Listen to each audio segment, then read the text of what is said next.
এই যেন এক ভুতুড়ে পরিবেশ। ভোলাপুর এলাকার ৭ নং ওয়ার্ডের বিএবেস রোড এলাকা।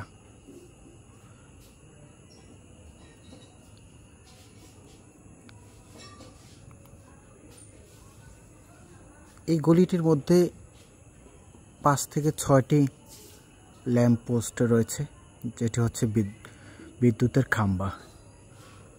একটা সময় প্রতিটি খাম্বাই বাল্ব ছিল।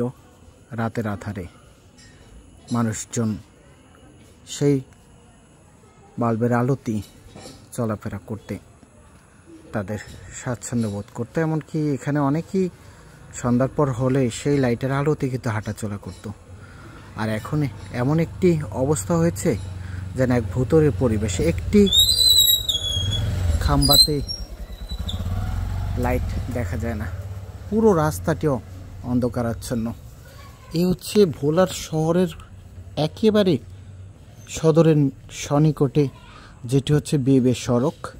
সেই সড়কের প্রথম গলি, যেটি মোজাম্মেল উকিল এবং আব্দুল মোমিন টুলু, জেলা পরিষদের সাবেক প্রশাসক যে আব্দুল মোমিন টুলু, তার বাসার পাশ দিয়ে যে সড়কটি গেছে, ঠিক সেই সড়কটির অবস্থায় একই অবস্থা। তার পাশের সড়কটি, এরপরে পরপর 4টি সড়ক গলি, প্রত্যেকটি গলি। শুধু যে এই যে বিএবেস সড়ক তা কিন্তু নয়, ভোলার পৌর এলাকার অধিকাংশ পাড়া মহল্লার সর্ব জায়গায় যে অলিগলিগুলো রয়েছে, সেগুলোর যে বৈদ্যুতিক খাম্বা রয়েছে, তাতে যে রোড লাইন থাকে, সেই প্রত্যেকটি খাম্বার সাথে লাইট লাগানো ছিল। কিন্তু এখন কোনো লাইটই নেই, সব কেটে গেছে বহু আগে।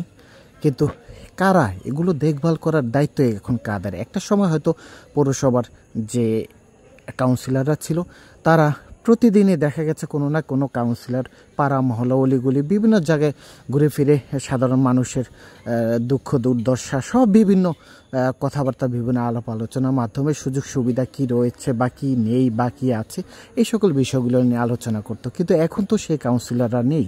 তাহলে এখন তাদের পরিবর্তে দায়িত্বে রয়েছে কারা? তাদের দায়িত্বটাই বা কি?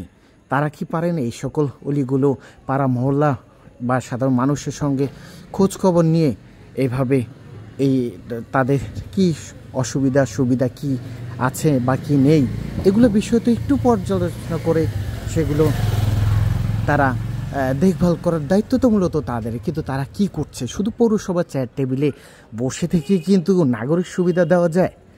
কিন্তু না, নাগরিক সুবিধা দিতে হলে তাকে অবশ্যই জনগণের কাছে আসতে হবে, নগরবাসীর কাছে আসতে হবে, তাদের পাশে গিয়ে তাদের খোঁজ খবর নিতে হবে।